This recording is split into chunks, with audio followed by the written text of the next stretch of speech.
L'héritage de votre grand-mère s'élève à environ 12 millions de dollars. Et nous savons tous qu'Alyssa ne devrait pas en voir un centime puisqu'elle n'est même pas de la vraie famille, annonça ma belle-sœur, Marguerite, avant même que l'avocat n'ait ouvert sa mallette. La même femme qui avait convaincu mon mari que rendre visite à sa grand-mère était trop déprimant, était maintenant assise à la table en acajou poli, calculant son budget shopping, tandis que je tenais le livre de poésie usé que Mamie Rose m'avait glissé dans les mains 3 jours avant de mourir. Pourquoi avait-elle murmuré « Attends la vidéo, ma chérie ». Ils révéleront leur vrai visage, et alors tu comprendras tout avec un sourire si entendu. L'avocat Harrison Blackford ajusta ses lunettes à monture métallique, étudiant la pièce avec la patience de quelqu'un qui avait supervisé d'innombrables implosions familiales. À part Marguerite et ses mains avides, la salle de conférence contenait mon mari, Thomas, son frère, Jacques, leurs parents, Richard et Patricia, et moi, l'intruse mariée depuis 8 ans. Peut-être devrions-nous commencer, Monsieur Blackford entama la lecture. Richard l'interrompit, sa voix tonitruante avec l'autorité d'un homme qui s'était frayé un chemin dans la vie par l'intimidation. Nous n'avons pas toute la journée. Certains d'entre nous ont de vrais emplois à retrouver. De vrais emplois. Contrairement à moi, l'infirmière pédiatrique qui avait passé chaque samedi après-midi pendant les 5 dernières années à lire à Mamie Rose pendant qu'elle jouait au golf. Bien sûr, Monsieur Blackford dit doucement, ouvrant un dossier en cuir. Cependant, il y a quelques préliminaires que nous devons aborder. Premièrement, je dois vérifier la présence. Tout le monde mentionné dans le testament est-il là? Qui d'autre y aurait-il? Ricana Patricia, examinant sa manucure. Mère n'avait que 2 fils, tous 2 mariés. Nous sommes tous là. En fait, l'avocat consulta ses notes. Il y a une infirmière, Catherine Mills. L'infirmière des soins palliatifs, Jacques. Mamie a laissé quelque chose à l'aide à domicile. Comme c'est pittoresque. Et un docteur Samuel Peterson. Son médecin. La voix de Marguerite monta d'un ton. C'est ridicule. Combien aurait-elle pu leur laisser? 1000 chacun. Envoyez-leur simplement des chèques et passons au véritable héritage. Thomas serra ma main sous la table, non pas pour me réconforter, mais en signe d'avertissement. Tais-toi, disait la pression. Ne fais pas de vagues. Le même message qu'il m'envoyait depuis notre arrivée, et sa famille avait délibérément ignoré mon salut. Avant de continuer, Monsieur Blackford poursuivit, je suis légalement obligé de demander, quelqu'un dans cette pièce a-t-il tenté d'accéder au compte ou aux propriétés de Rose Whitman depuis son décès? Silence. Puis Patricia s'éclaircit la gorge. Eh bien, quelqu'un devait commencer à préparer la maison pour la vente. Je pourrais avoir commencé à organiser. Vous voulez dire que vous avez saccagé sa boîte à bijoux? Dis-je doucement, parlant pour la première fois. Toutes les têtes se tournèrent vers moi. La poigne de Thomas se resserra douloureusement. Excusez-moi. La voix de Patricia aurait pu geler l'enfer. Mardi après-midi. Vous étiez là avec l'expert. Je vous ai vu quand je suis venu arroser les orchidées de mamie. Je soutins son regard sans ciller. La montre Cartier qu'elle portait toujours manque. Comment osez-vous m'accuser? Je n'accuse pas, dis-je calmement. J'énonce des faits. Le système de sécurité a enregistré votre entrée à 14h17. Vous êtes parti avec 2 sacs à 15h45. Le visage de Richard devint violet. Vous n'aviez pas le droit de vérifier le système de sécurité. En fait, intervint Monsieur Blackford. Madame Whitman a spécifiquement demandé qu'Elisa conserve l'accès pour surveiller la propriété. Maintenant, allons-nous procéder à la lecture? Finalement, Marguerite marmonna, bien que je ne sache pas pourquoi elle est même ici, elle me fit un geste. Ce n'est pas comme si Mère Whitman l'avait jamais accepté. Elisa ne l'appelait même pas mamie avant l'année dernière. C'était vrai. Pendant 7 ans, j'avais appelé Madame Whitman, respectant la distance que la famille maintenait. Jusqu'au jour où elle m'avait attrapé la main et dit, 8 ans, c'est assez, ma chérie. Appelle-moi mamie. Dieu sait que personne d'autre dans cette famille ne se souvient que j'existe. Le dernier testament et codicile de Rosemary Whitman, commença M. Blackford, exécuté il y a 6 mois, annulant toutes les versions précédentes. 6 mois. Thomas se pencha en avant. Son testament a été mis à jour il y a 6 mois. Exact. Madame Whitman a été très précise sur le calendrier. Passons maintenant au legs. À mon fils Richard, je laisse la somme de 1 000 €, le montant exact qu'il a affirmé être trop élevé à dépenser pour me rendre visite le Noël dernier. La bouche de Richard s'ouvrit et se referma comme un poisson hors de l'eau. À mon fils, Jacques, je laisse ma collection de clubs de golf vintage puisqu'il préférait passer son temps sur le parcours plutôt qu'avec sa mère mourante. C'est insultant. Jacques frappa la table de la main. À ma belle-fille Patricia, je laisse les bijoux fantaisie pour ma commode puisqu'elle n'a jamais su faire la différence entre le vrai et le faux de toute façon, comme le prouve son mariage. Je me mordis la lèvre pour réprimer un rire. Mamie Rose avait toujours été vive, mais je ne m'attendais pas à ce qu'elle soit si féroce depuis l'au-delà. À ma belle-fille, Marguerite, je laisse mon jeu de livre d'étiquette dans l'espoir qu'elle apprenne que calculer à voix haute la valeur nette de quelqu'un à ses funérailles est considéré comme impoli. Le visage de Marguerite devint écarlate. Elle avait fait exactement cela, debout au bord de la tombe, estimant la valeur de la succession de mamie. À mon petit-fils Thomas, je laisse ma déception dans l'espoir qu'un jour il développera une colonne vertébrale. Thomas lâcha ma main comme si elle le brûlait. Quoi? Monsieur Blackford continua de lire. Tu as épousé une femme merveilleuse et tu as ensuite laissé ta famille la traiter comme une intrue pendant 8 ans. Tu as annulé des visites pour me voir parce que ta mère les jugeait gênantes. Tu es resté silencieux pendant que ta famille se moquait de la carrière de ta femme. Pour cette lâcheté, tu reçois ce que tu m'as donné. Rien de substantiel. La salle explosa. C'est de la maltraitance envers les aînés, cria Patricia. Elle n'était pas saine d'esprit. Quelqu'un l'a influencée. Richard pointa du doigt. C'était elle, l'infirmière chercheuse d'or.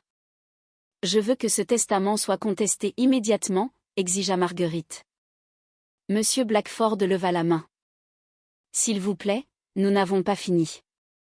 Il y a une composante vidéo dans le testament.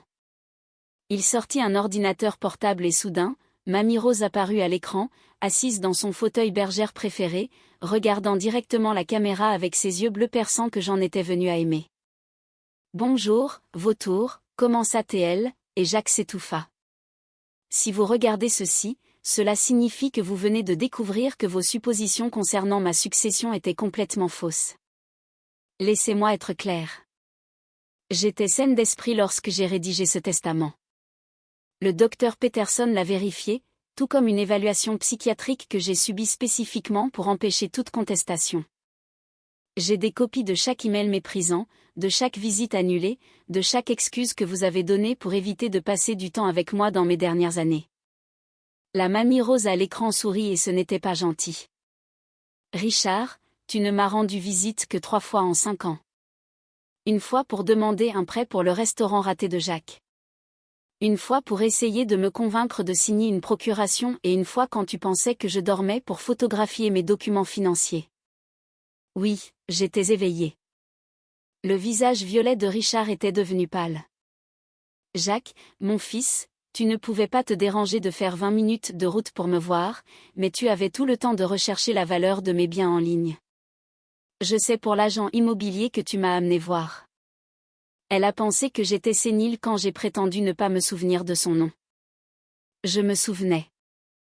J'aimais juste la regarder essayer d'évaluer ma maison tout en prétendant se soucier de ma santé. Éteins ça, dit Jacques, la voix faible. Patricia, Marguerite, harpie que vous êtes, vous ne pouviez même pas faire semblant de vous soucier. La seule fois où vous avez montré de l'intérêt, c'est lorsque vous pensiez que j'étais trop droguée pour remarquer que vous fouilliez dans mes affaires.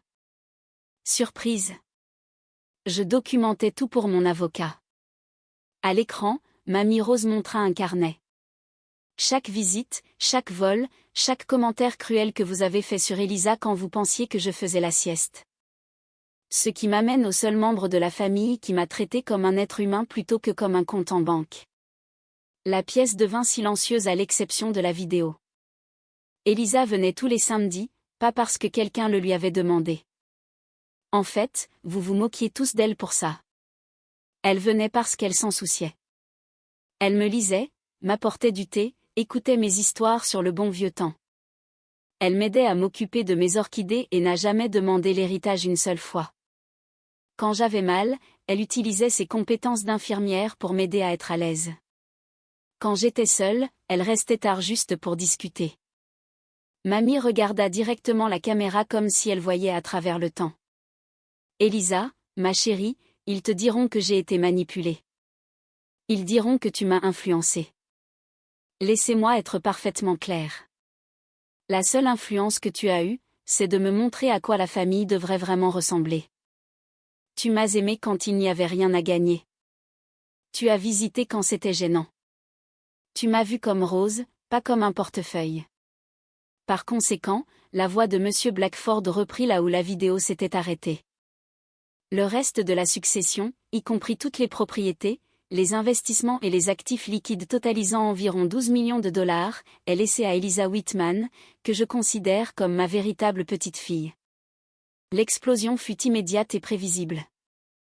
Je vais poursuivre, rugit Richard. C'est de la fraude, cria Patricia. Espèce de manipulatrice. Marguerite se jeta à travers la table sur moi, n'étant arrêtée que par l'intervention du service de sécurité de Monsieur Blackford. Thomas resta figé, me regardant comme s'il me voyait pour la première fois. Il y a plus dans la vidéo, dit Monsieur Blackford calmement, appuyant sur lecture. Mamie Rose réapparut. Je sais que vous allez contester cela. C'est pourquoi j'ai inclus une disposition. Tout membre de la famille qui contestera cela ne recevra rien, pas même les sommes symboliques que j'ai laissées. De plus, j'ai documenté des preuves étendues d'abus financiers envers les personnes âgées. Patricia, cela inclut la montre Cartier que tu as prise le mois dernier quand tu pensais que je dormais. Elle était assurée pour 40 000 dollars. C'est du vol qualifié. Le visage de Patricia devint blanc. J'ai demandé à Monsieur Blackford de porter plainte au criminel si quelqu'un contestait. J'ai des preuves vidéo, des documents et des déclarations de témoins de la part de mes prestataires de soins de santé concernant votre comportement. La pièce était devenue silencieuse comme un tombeau. Alisa. La voix de Mamie s'adoucit. Utilise bien ce cadeau. Je sais que tu le feras. Et souviens-toi de ce que je t'ai dit. Parfois, la famille que nous choisissons est plus réelle que la famille dans laquelle nous sommes nés. Tu m'as choisi quand personne d'autre ne l'a fait. Merci de m'avoir vu comme plus qu'un chéquier avec un pouls. La vidéo se termina. Monsieur Blackford ferma son ordinateur portable. C'est. Commença Richard.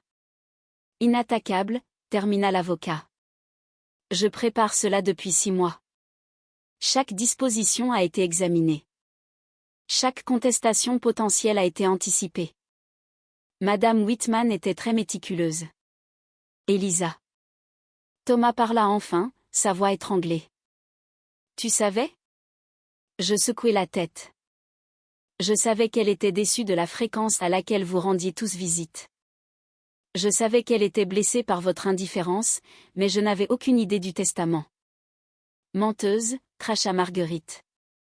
Personne ne passe autant de temps avec une vieille femme sans s'attendre à quelque chose. C'est la différence entre nous, dis-je doucement. Vous n'arrivez pas à imaginer prendre soin de quelqu'un sans attendre de récompense. J'aimais Mamie Rose parce qu'elle était spirituelle, vive et avait des histoires fascinantes sur sa vie.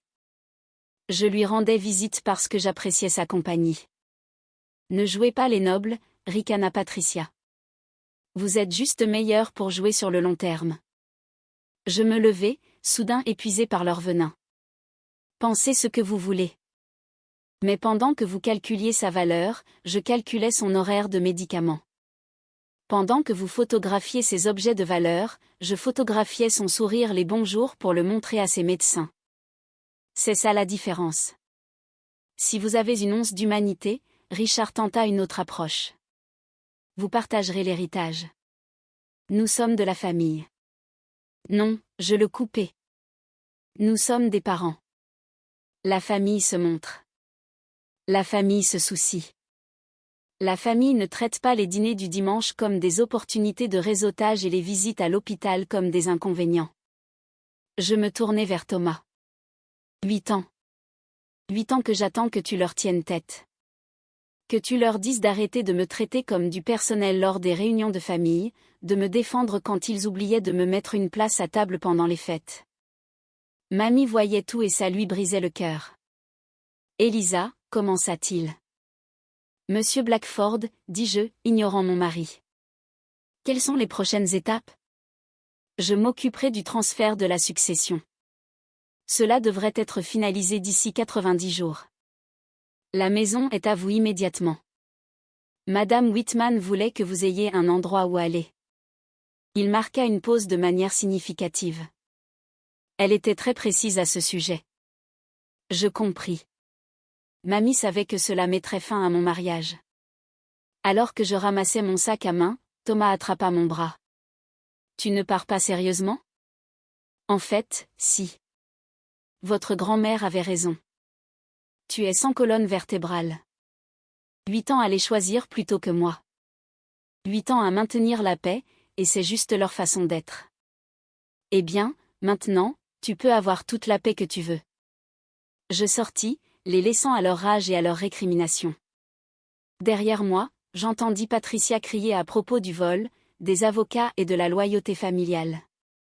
La loyauté qu'elle n'avait jamais montrée envers la femme qui les avait élevés. Sur le parking, je m'assis dans ma voiture et laissai enfin couler les larmes. Pas pour l'argent. J'aurais échangé chaque centime pour plus de temps avec Mamie Rose. Mais pour la femme qui m'avait vue, vraiment vue, lorsque sa propre famille nous avait rendus invisibles toutes les deux. Mon téléphone vibra. Un SMS d'un numéro inconnu qui s'avéra être celui de Monsieur Blackford. Madame Whitman vous a laissé une lettre personnelle dans la maison. Elle a dit que vous sauriez où regarder. Je savais. Le livre de poésie dans ma main, celui qu'elle m'avait donné quelques jours avant de mourir.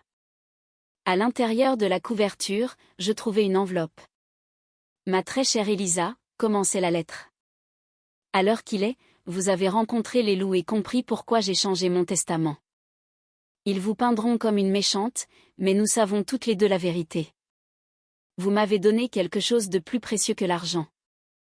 Vous m'avez donné votre temps, votre attention sincère et votre amitié. L'argent n'est qu'un outil. Utilisez-le pour construire la vie que vous méritez, loin de ceux qui ne vous apprécient pas.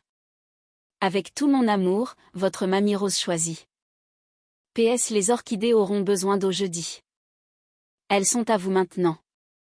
Comme tout ce que j'ai chéri, je sais qu'elles s'épanouiront sous vos soins. Je conduisis jusqu'à la maison de Mamie, ma maison maintenant, et je traversai des pièces remplies de souvenirs des samedis après-midi et des conversations tranquilles. Les orchidées se trouvaient dans la véranda, fleurissant brillamment, ignorant que leur gardienne avait changé. Mon téléphone sonna. Thomas. Je le laissai sur la messagerie vocale et bloquai son numéro. Puis les numéros de sa famille, un par un. Dans la cuisine, je préparai du thé dans la théière préférée de Mamie et m'assis dans son fauteuil, regardant le jardin que nous avions prévu de rénover ensemble. Nous n'aurions jamais l'occasion de planter ces roses qu'elle désirait tant, mais je les plantai quand même. Pour elle, pour la femme qui m'avait choisi comme famille quand ses proches de sang avaient choisi la cupidité. Les 12 millions de dollars allaient changer ma vie, mais pas autant que Mamie Rose l'avait déjà fait. Elle m'avait montré que la vraie richesse ne se mesurait pas en euros. Elle se mesurait au samedi après-midi passé à lire de la poésie à quelqu'un qui chérissait ta présence plus que ton argent. Et c'était un héritage que personne ne pouvait contester.